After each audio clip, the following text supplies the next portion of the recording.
এদের বড্ড বাইকলে আমার সঙ্গে যাবার শখ।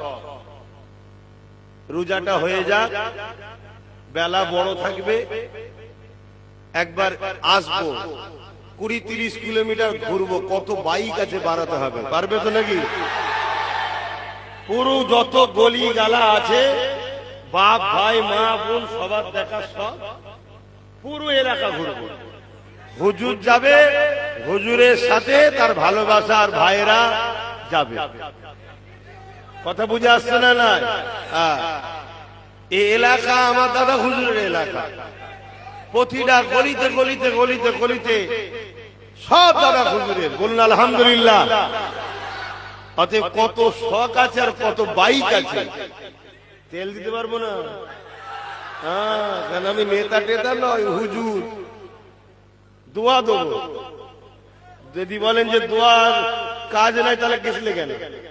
আজকে তেল দিয়েছি নাকি, তাহলে গেছিলে কি করতে? যেখানে বারণ করি সেখানে চলে যাবে। আমার লেট হয়ে যাচ্ছে, টাইমে দেখছি 28-এ ঢুকছি, 3:30 জলসা, 28-এ ঢুকছি, তাড়াহুড়ো করছি, সেখানে হাজির, মানা করছি। যেদিন ঘোরার শখ যাবে সেদিন আসবে না, এটা তো হবে না। সেদিন তাহলে বাড়ি বাড়ি আবার লোক পাঠাতে হবে, ধরে লিয়ে আয়, এরম নাকি? না না না না, ধরে আনতে আল্লাহ সকল দাদা হুজুরের আওলাদদের প্রয়োজন হয় না। বলুন ইনশাআল্লাহ। আর বিশেষ করে আওলাদরা সবাই সম্মানিত, কেউ ছোট নয়। ও আম্মা বিনিআমাতি রাব্বিকা ফাহাদ্দিস, আল্লাহ শুকরিয়া আদায় করে বলছি, আব্বাস সিদ্দিকী ডাকলে ধরে আনতেও হয় না, তেল দিতেও হয় না, এসে আবার নজরানা দিয়ে মুসাফা করেও যায়। বলুন সুবহানাল্লাহ, বলুন ইনশাআল্লাহ, বলুন আলহামদুলিল্লাহ, আল্লাহু আকবার।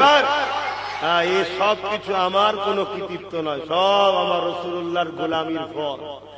আসুন মহব্বতে দরুদ পড়ুন। আল্লাহুম্মা